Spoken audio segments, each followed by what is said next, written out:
So ready for the first passage?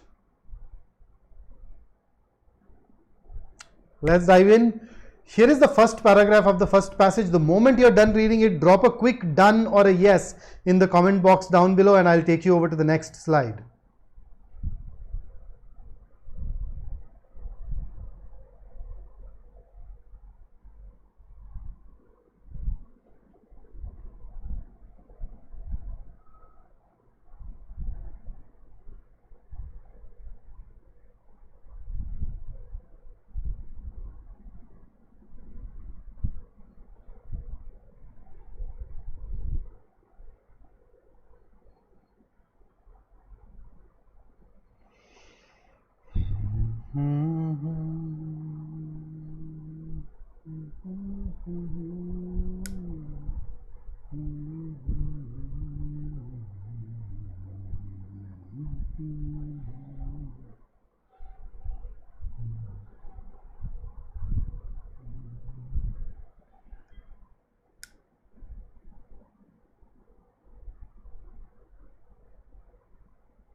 Okay, so next paragraph.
I hope you're done by now. Should I take you over to the next one?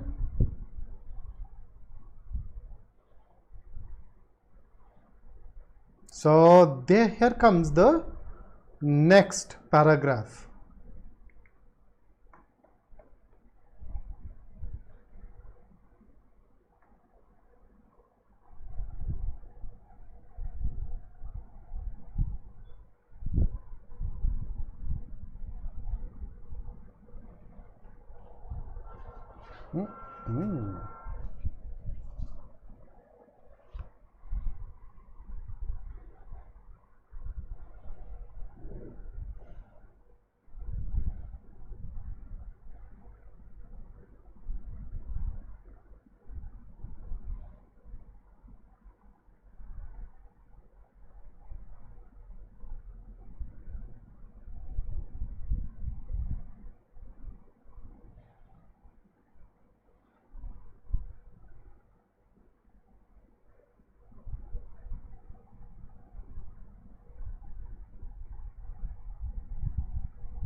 Okay, here is the next one.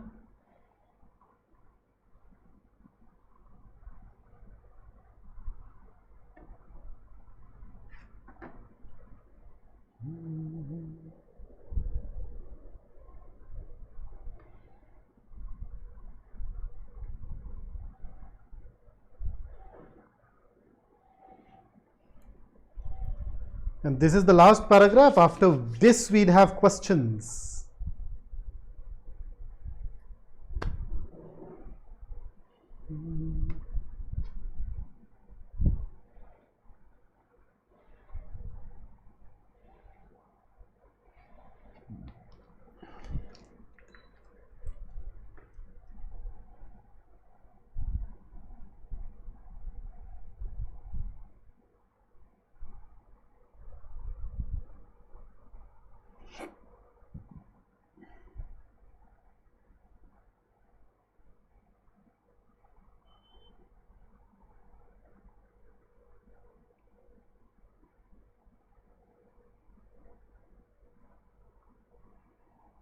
So are we through?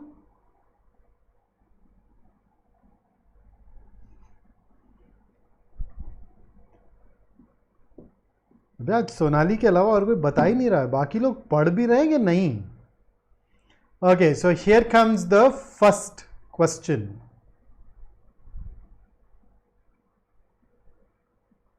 What's your answer?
Yep.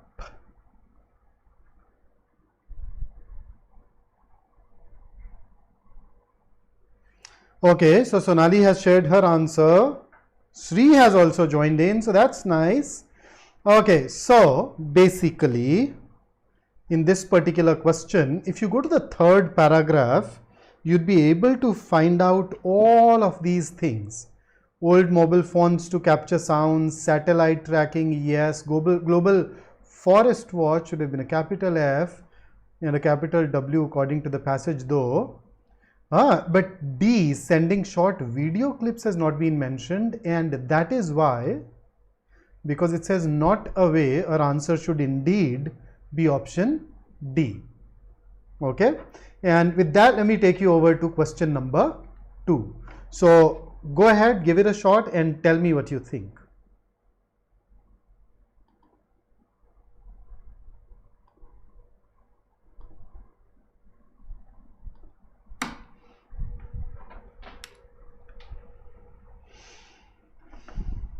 Sneha, that's correct.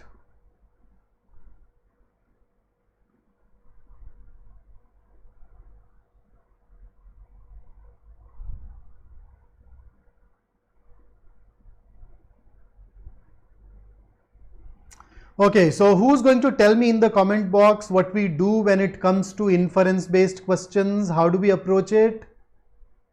Do share the answer, but along with it, if you can also share your approach, that will be absolutely remarkable.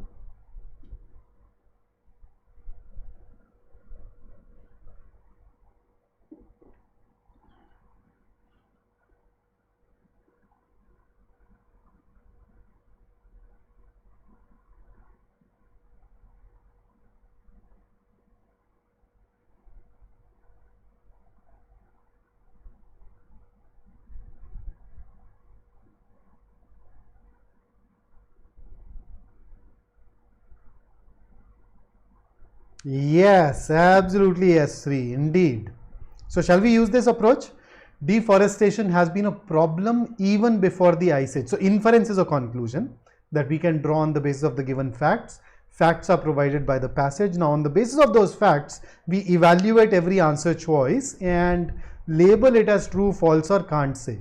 So the passage does talk about what has happened in the domain of deforestation since the Ice Age. The passage does not even talk about the period before the Ice Age, and therefore, can I say, to use that mathematical lingo, that the data provided are insufficient, and therefore the label that we apply will be can't say. Okay, B. Agriculture has been a blessing in disguise for humankind. Going by this passage, it is causing the problem of deforestation. So, is it a blessing? Number one. Number two, in disguise, where, oh, you did not know it is going to turn out to be a blessing, but it did. Again, cannot be determined, and therefore can't say. Okay, C. Many forests in the world are protected because they help in mitigating some. Is this spelling correct? Guys, is this spelling correct? Or should we change it? Isn't the word crisis? What say you?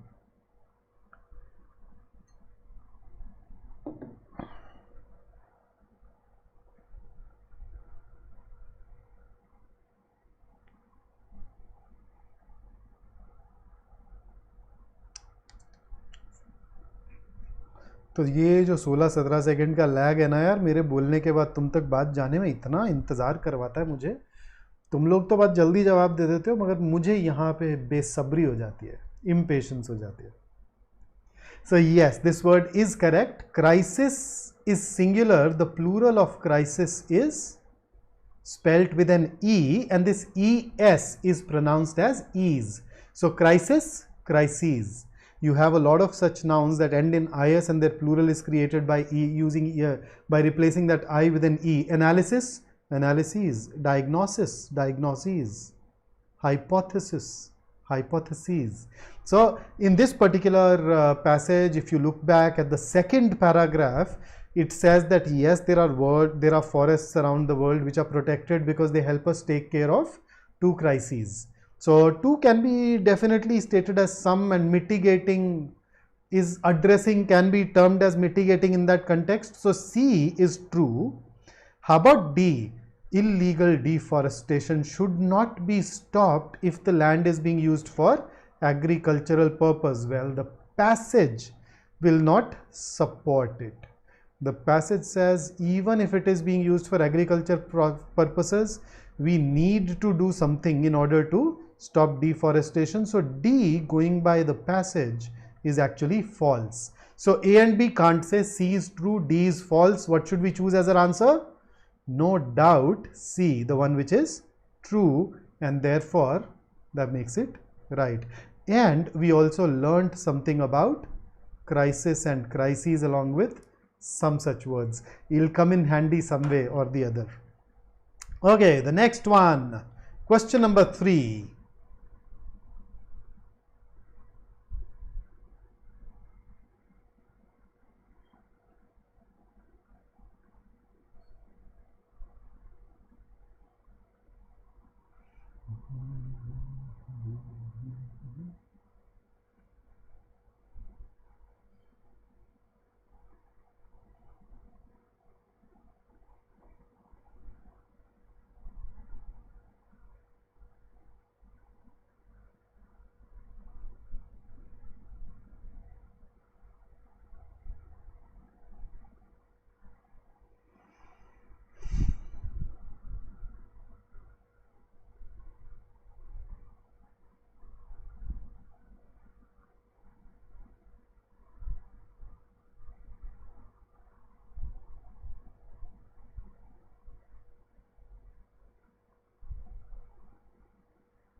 So what do we choose?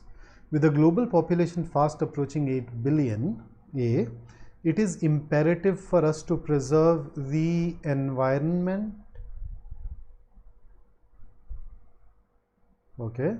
B, it is imperative for us to clear more forests for agricultural usage. This is something that is not supported by the passage. So, I mean, if I use the elimination approach, I'd say B is very easy to rule out. Okay, C, it is equally necessary to prevent illegal deforestation. So between A and C, you realize there is a difference. A says it is imperative for us to preserve the environment. So you have to preserve the environment. Imperative basically says that you don't have a choice, you don't have any other course of action.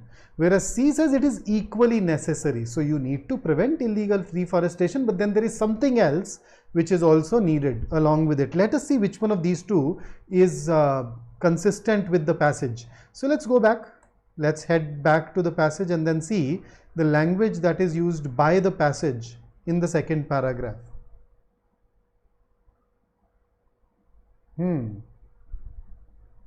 This is where the relevant part is. So we have a temptation to clear more forests. These realities have combined to highlight the global problem of illegal deforestation. So basically says that yes, there are 8 billion of us, but then we still need to find a way to stop illegal, third question, deforestation. So when I compare A with C, point number 1, A talks about the environment, C limits itself to illegal deforestation, which is more in line with the passage. And second, A says that we have no other choice, whereas C says it is equally necessary. So which is once again more consistent? The author is not saying that, okay, let people die, we'll not add more agricultural land. He's saying that this is a challenge that we need to resolve. So equally necessary is also a better turn of phrase for such a situation, and therefore I will personally prefer C over A.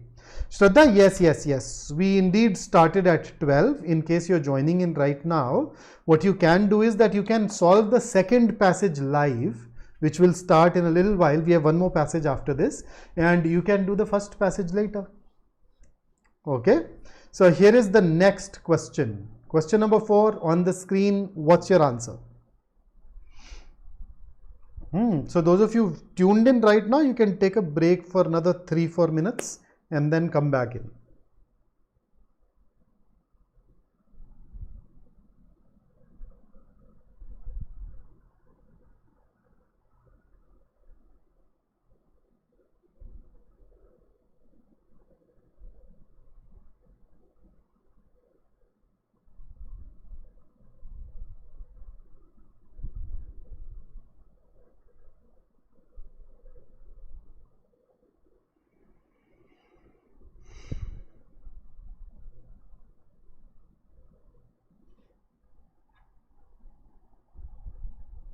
So in a way, what this question says is, what symbolizes the large scale of destruction? What symbolizes it?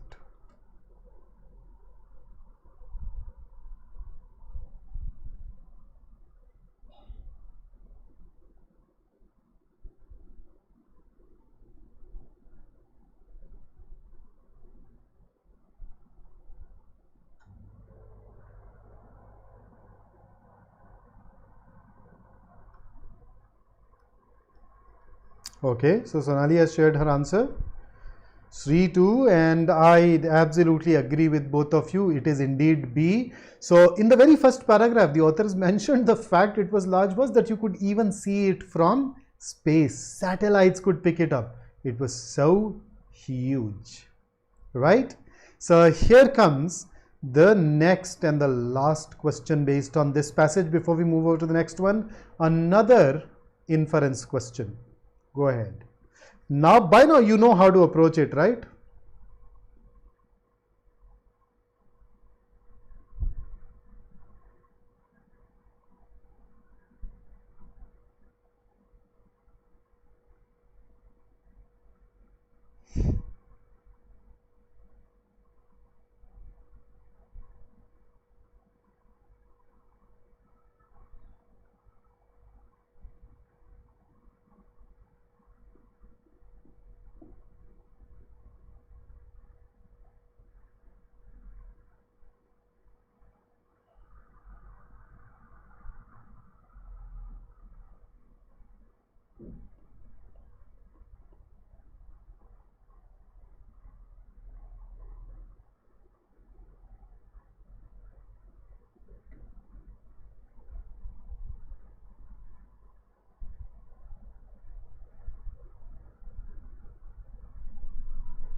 Illegal deforestation is a local problem. False. The passage says it is a global problem, so A is definitely ruled out.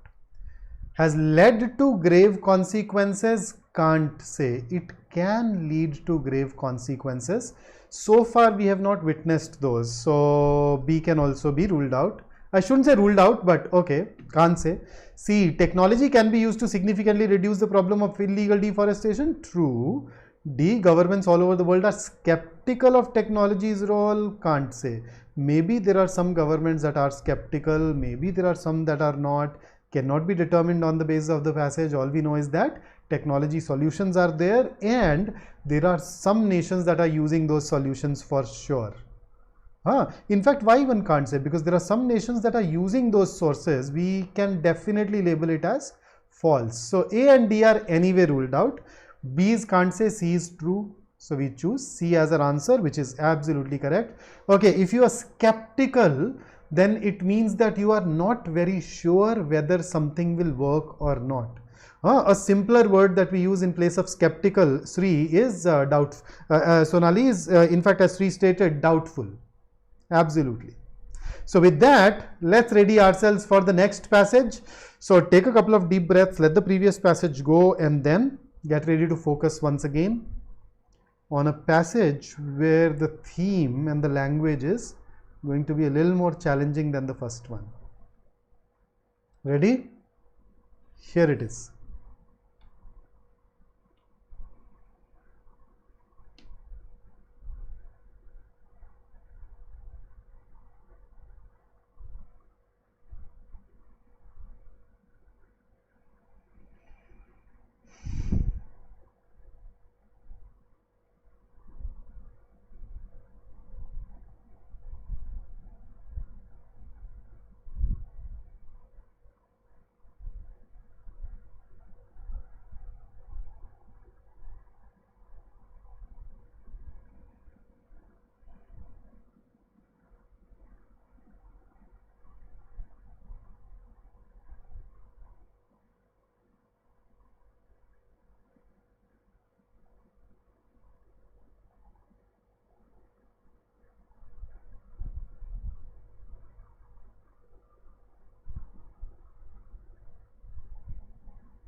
Sonali, what is D about right now?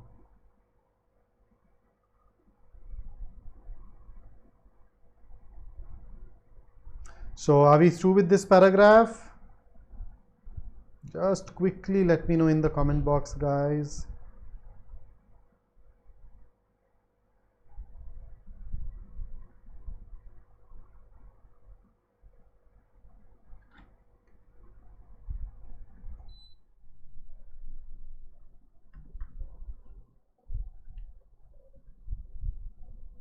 Fantastic. Okay, so just a couple of things. This is pronounced a bar class. So you've seen these ballet dancers practicing. Ballet dancers would usually have this bar at the side of the room that comes to around their waist, and they hold it during their exercises. That bar is actually spelled B-A-R-R-E, and bar class is a fitness class which combines elements of ballet, yoga, Pilates, a bit of cardio, and then, so the focus is not on teaching you dance, the focus is on moving towards fitness. For example, you've seen a lot of these classes nowadays that conduct Zumba or Bhangra fitness routines. So something along those lines. Okay. Here comes the next paragraph.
Hi Prajwal, you're a little late to the party today, huh? Okay, so here comes the next and the last paragraph.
Okay, fantastic. So here is the word precarity. Precarious basically means uncertain or dangerous. You know, precarious situation is an uncertain or a dangerous situation. So precarity is the state of being uncertain, or the state where things are likely to get worse. And nowadays, with a lot of layoffs happening in the tech world, precarity is also being used in its secondary meaning very frequently around us, and that secondary meaning is a situation in which someone's job or career is always in danger of being lost. That's the meaning which is relevant here. So once again, precarity in the context of this paragraph is a situation in which someone's job or career is always in danger of being lost, right? So here comes the question. Go ahead and answer it.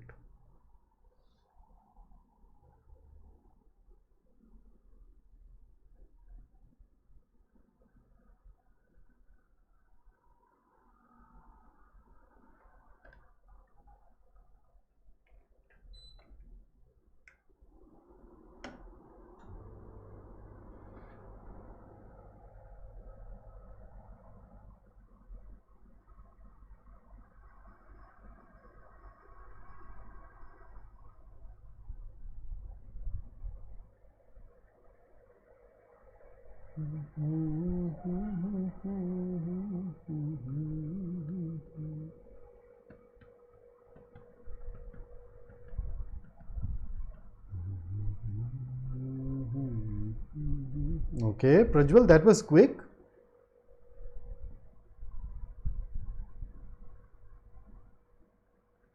So we are talking about the purpose, right? So A says to state that optimization has become a part and parcel of modern life. It's kind of become necessary. Mentioned in the last paragraph. B, should be to identify the need of optimization to progress in life. Let me just fix it along with it if I can. Not the identify, but to identify. Let's just fix it alongside. So to identify the need of optimization to progress in life, you notice this has become positive, where the author is not in favor of what is happening, and therefore B can be eliminated. Okay, C, to show how places like Sweet Green teach us about optimization. So is that the focus? Sweet Green has been used as an example of how we are forced to optimize. Are we out there trying to learn it? No. Is there something to learn? No.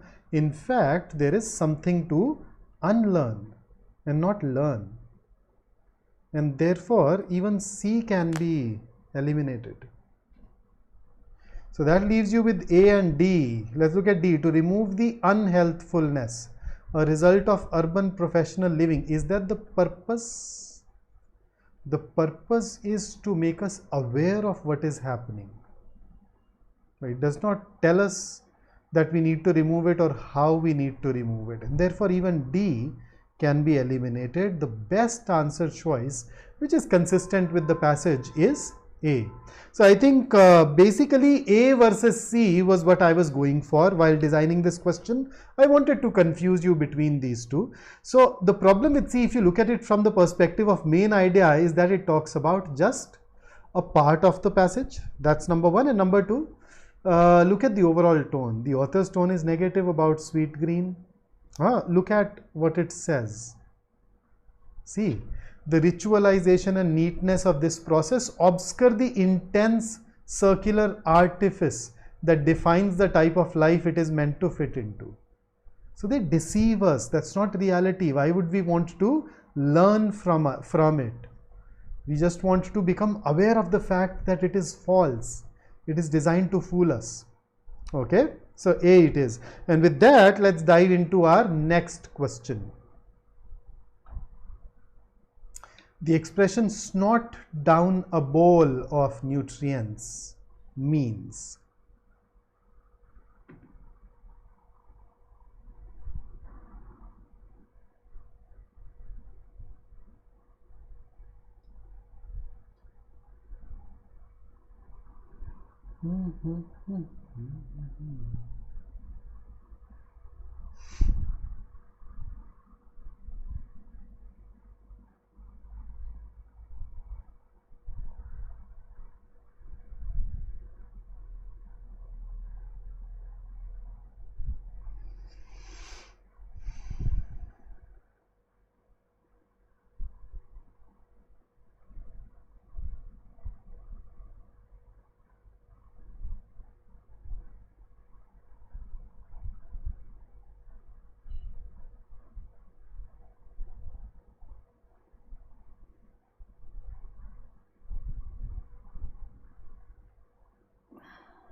So I think this is something that can be addressed with the help of the context. Okay, now snort.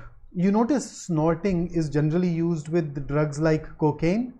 When you snort cocaine, you just take it through your nose.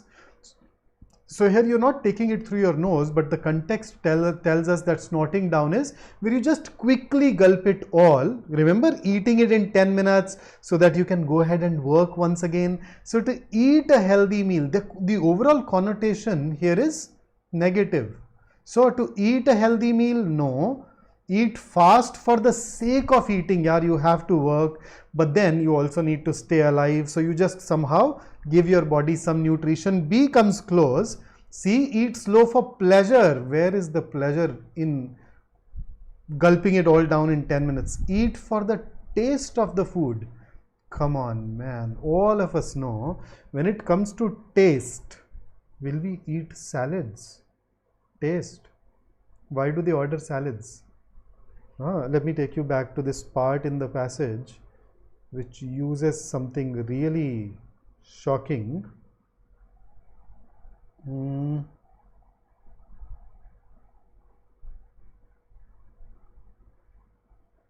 Free one's hand and eyes from the task of consuming nutrients. So where is that eating for pleasure at all here? And that is why I'd say the best answer choice that we have here is option B. And here is the next one. Question number 8 on your screen. Should be easy, but let us see how you tackle.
Okay, so you know hamsters. Hamsters are like those, they're cousins of rats, right? Those really cute little rats, fluffy, soft, black and brown. I, in fact, at one point of time had a couple of hamsters as pets at home. So in order to give those tiny creatures enough exercise, you know, you have this circular wheel and the hamsters can run within that wheel. So if you run within that wheel, what happens? You get this sense of moving, but in reality, you are not going anywhere. Okay. Oh, Vedant, hedonistic treadmill. Man, your comment hurt me. Hurt me because it's brutally honest, huh? So the closest option that comes to that idea is absolutely answer B. And since most of you have shared that, I can pick it up. We also have C, to lead a life driven by purpose, but then hamster wheel aspect. You don't reach anywhere. You're not going to make it to any goal. So hamster wheel aspect is you are moving, but then you're not going anywhere. And that's why B. It's once again a negative thing, right? Humans are being treated to hamsters. Can never be great. And here is your next question. One more chance of exercising your mind on another question.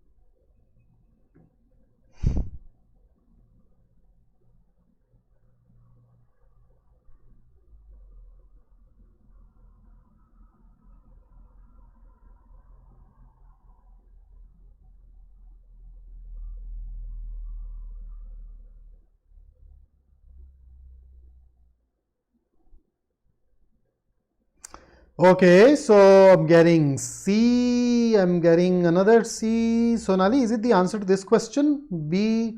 So which of the following sentences reflects the reversal? Okay, the key here is reversal of the statement. So normally we ask you this reiteration of an idea sort of a question where we pick up something from the passage and ask you what does the author mean by it.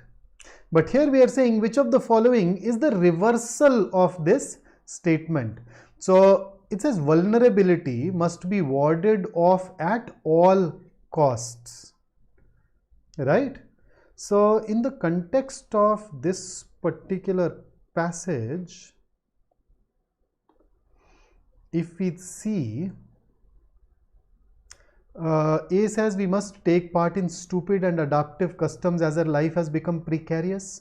But then, why are we participating in these customs? So that we can hold on to that job. Or in other words, we are trying to ward off vulnerability. It is our way of getting rid of that vulnerability. So does it reverse the statement? No, it does not. How about B? We must organize our life around practices which are ridiculous in nature. Now, the practices that are considered ridiculous by the author of this passage, why do people adhere to those practices? Because of the precarity, because they want to hold on to their job, because they do not want to become vulnerable to layoffs. So this is again not a reversal. It is consistent with what the statement says. See, we must show resilience instead of giving into practices which make no sense. So if you do not indulge in those silly practices, you are making yourself vulnerable. You are putting yourself in a precarious situation. You're not warding off vulnerability. So this is opposite to what the sentence says. Let's also look at D. We must keep ourselves precarious as it is the cost of progress. Well, this is neither consistent nor against, but then.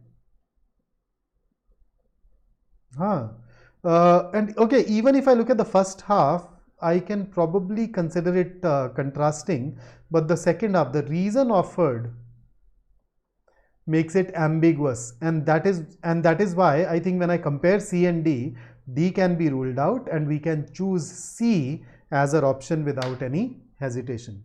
So how's your experience working on these two passages? If you enjoyed it, if you thought you've learned a thing or two and it gave you valuable practice, don't forget to leave a like. That like will ensure that my vulnerabilities are warded off. And here is a thought that I felt can benefit you. It's from Queen Elizabeth II, the one who just passed away, or recently passed away. Shouldn't say just, it has been a while now. It is worth remembering that it is often the small steps, not the giant leaps, that bring about the most lasting change. Okay, so it's never about changing your life dramatically. No, just a gentle nudge here and there, just 5, 10, 15 minutes of the right direction, right kind of effort here and there, done consistently, is going to be absolutely magic. You already know this, the script is pat on in your mind as well. So I'll stop here until I meet you again. Stay safe, stay focused, stay in touch, and have a great day ahead. Take care.